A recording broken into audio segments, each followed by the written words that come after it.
Yeah.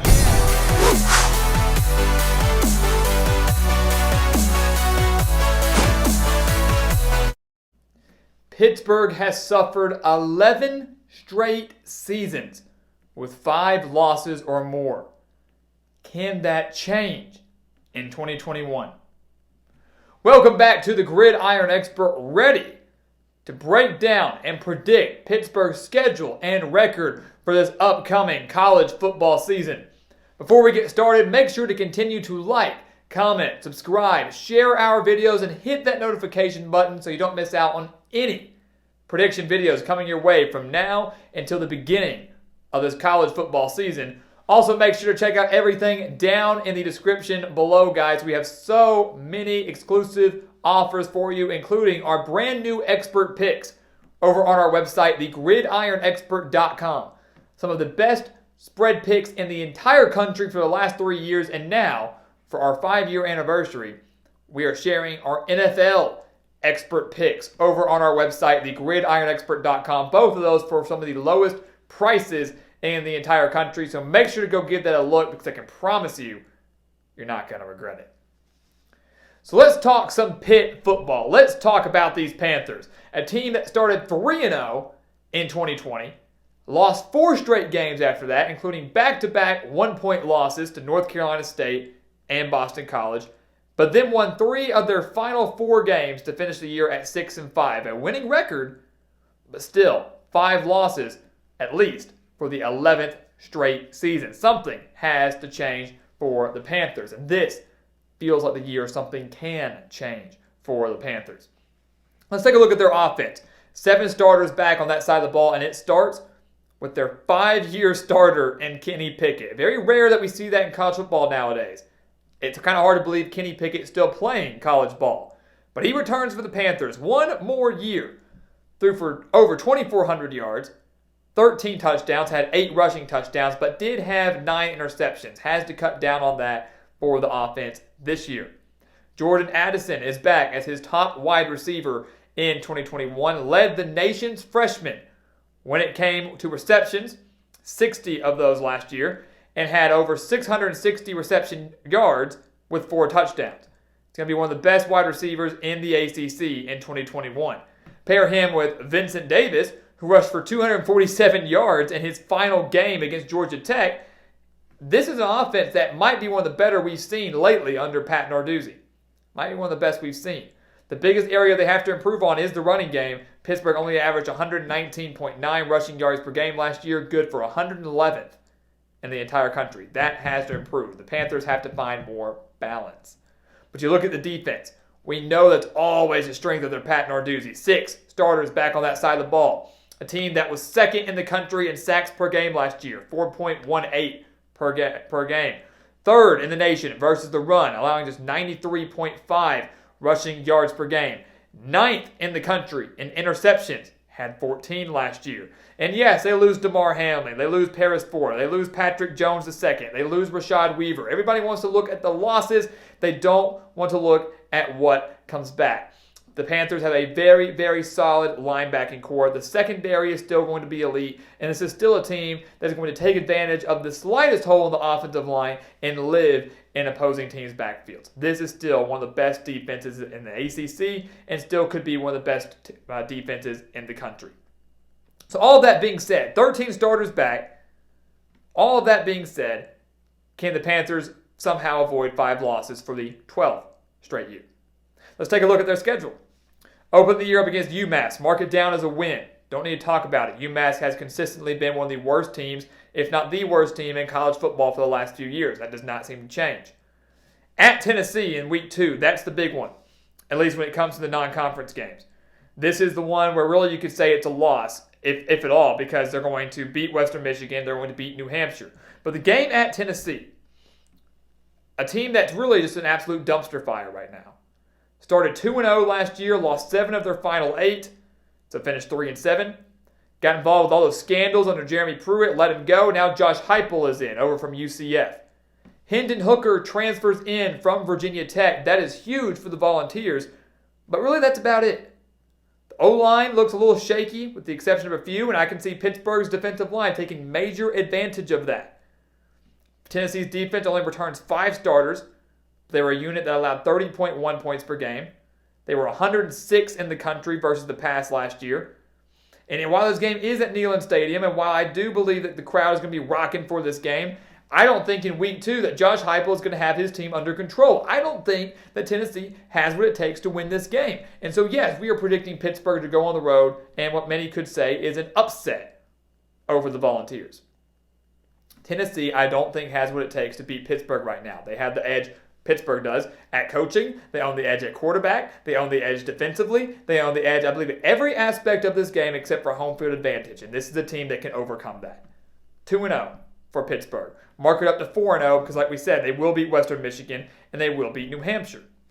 They then travel to Georgia Tech. Georgia Tech, that's going to kick off ACC play for them. You look at Georgia Tech, guys, that's where Vincent Davis went off. Vincent Davis had 247 rushing yards, I believe, on 25 carries last year against Georgia Tech. Could this be a repeat game for him? I'm going to say no. I'm not going to say it's going to be a repeat game for him, but he could be in for a big day because Georgia Tech does need some help defensively. But you look at Georgia Tech, guys. While Pittsburgh is coming off a breezy, easy September, the Yellow Jackets will have already played Clemson and North Carolina when they play this game on October 2nd. Many say that's a bad thing. I view it as a good thing. Georgia Tech is more battle-tested coming into this game. Pittsburgh is not. And for that reason, the Yellow Jackets win this game at home. And I know Pittsburgh fans are going to hate to hear that. You're going to strongly disagree with that. You're going to say, we beat them by 14 last year. Vincent Davis ran all over them. How are you going to say we're going to lose to them now? Power of a normal offseason, the power of the transfer portal, which Jeff Collins utilized beautifully, and the power of Jeff Sims and Jahmyr Gibbs getting another year under their belt in this offense. The Yellow Jackets are improving ever so slightly. They will surprise some people this year. Maybe not in the terms of a bowl game, but in terms of their competitiveness. At home, after being battle-tested, facing a Pittsburgh team that has coasted through the first month of ball, I think the Yellow Jackets pop them in the mouth early, and they get a win. Pittsburgh gets the bye week. They travel to Virginia Tech. Virginia Tech's a team they beat 47-14 last year. And I will say that getting a bye week helps out big time here. You always want a bye week before you play a big conference game. You never want it before you play a weaker opponent. And Virginia Tech is a big conference game. This is a game that has major coastal implications. We know Pittsburgh is kind of that dark horse in the coastal division this year in terms of winning over North Carolina or Miami or even Virginia Tech. So the game against the Hokies is huge. But you look at the Hokies and you say, man, their offense could sputter a little bit. We don't know what to really expect from Braxton Burmeister, although he does return his top 4 pass catchers this year. But we know Virginia Tech has a solid defense. 8 returning starters on that side of the ball. And while Pittsburgh won 47-14 last year, the Hokies were at a major disadvantage. They were hit hard by COVID, and they were rattled by injuries, both of which should not happen this year. The game is in Blacksburg. It's at Lane Stadium, a very difficult place to play. By October 16th, I expect Virginia Tech to work out any major issues they have on the offensive side of the ball. I believe Burmeister starts to find his groove, and I believe the Hokies win this game at home. I do not think that Pittsburgh can go on the road and win this game at Lane Stadium. They then play Clemson. We can go ahead and chalk that up as a loss. No disrespect to the Panthers. Is there anybody in the ACC, at least in the regular season, that can beat Clemson? Right now, it's not looking like it. Panthers lost them 52-17. I would expect a semi-similar result in 2021, although it could be a little bit better because the Panthers do get this game at home. They then get Miami at home. You look at the schedule, guys, they host the top 3 teams in the ACC, Clemson, Miami, and North Carolina, in a 4-game stretch, and all of them come to Pittsburgh. All of them come to the Panthers. That's huge. That is huge. I mean, that's kind of unheard of. A great opportunity for Pat Narduzzi and his squad to pull off an upset, maybe even 2. But they play Miami on October 30th, and we know they've beat Miami before. Look at 2017. Pittsburgh was mediocre at best. Miami was second in the country, and what did the Panthers do? They upset them, beat them by 10. Pittsburgh lost to Miami last year 31-19. Did not have Kenny Pickett for that game. Miami returns everybody on offense. They returned 9 starters on defense. Everybody but Brevin Jordan, I should say, on offense. De'Aaron King, Cameron Harris, their top wide receivers. This is a year that Manny Diaz needs to break through, get to 9, 10 wins, get to a New Year's Six bowl game. And this is a team to do it. You can't do that if you lose games like this at Pittsburgh. I do not think they will do that. I do not think that they will do that. I look at Pittsburgh, I say they could be having a Clemson hangover, disappointing outing against what could be the top-ranked team in the country. Miami's not going to have to deal with that at that moment in time. They know they need this win. They know how difficult it is to play in Pittsburgh. They're going to have to bring out all the stops, and they will defeat the Panthers on the road. So that is now 4 straight losses for Pittsburgh. They could be a top 25 team entering October. They will be far out of the top 25 by the end of October. And many will say that's ridiculous. That's too streaky. It's not. 3-0 last year, lost 4 straight games, won 3 of their final 4. Pat Narduzzi tends to finish strong in the month of November. The Panthers are 11-7 in the month of November in the last 4 years, I believe since 2016. They tend to finish the years strong, just like they did last year. Can they do it this year? 4-0, 0-4, now they're 4-4 on the year. They beat Duke on November 6th. Not much to talk about with Duke. They're one of the worst teams in the ACC last year. It's really going to be a toss-up between them and Syracuse, I feel like, as the worst team in the conference. So many questions for Duke in 2021. Quarterback, defense, where's the identity? Can they cut down the turnovers? It's just not going to be pretty. So on the road, doesn't matter, Pittsburgh wins. They then get North Carolina on Thursday. A Thursday night matchup against a potential top 10 North Carolina team. The potential top 10 North Carolina team, one that's maybe the favorite at the top of the coastal standings at this point, might be in the hunt for the college football playoff at this point. Everybody will write this off as a North Carolina victory. And I'm saying, hold on, not so fast. This is a major trap game for North Carolina. We know all about these midweek trap games all year long, especially in the month of November. And I look at this game, guys. This is one where all Pittsburgh has to do is slow down North Carolina's passing attack. Shut down Sam Howell. Pressure him. Slow him down. Force a couple turnovers. You do that at home, you win the game. North Carolina allowed 246.7 passing yards per game last year. And while they returned 8 starters on defense, while their secondary will be one of their strengths this year, I believe that Mark Whipple, the offensive coordinator for Pittsburgh, is going to have a couple of tricks up his sleeve on this Thursday night. The opportunity to pull off one of the maybe bigger upsets of the year. They're going to have a couple of tricks up their sleeve. They will exploit this North Carolina defense.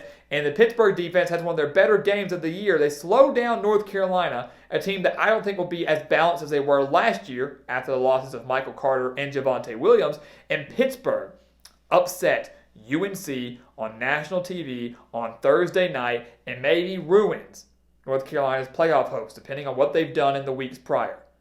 But I have faith that Pittsburgh will win this game. It is ripe for an upset. It has all the makings for an upset. The month, the middle of the week, the talent on both sides of the ball, North Carolina getting maybe a potential opportunity to clinch the ACC Coastal. Who knows what will be at stake at this point. But I will tell you this.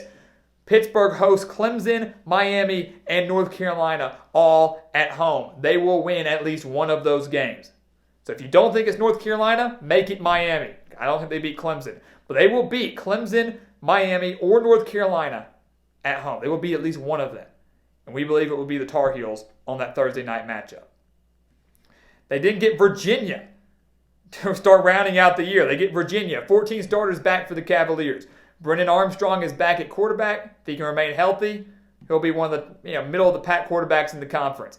The biggest thing for Virginia is they have to improve their secondary. They allowed over 300 passing yards per game last year. That ranked for 123rd in the nation, worst in the ACC.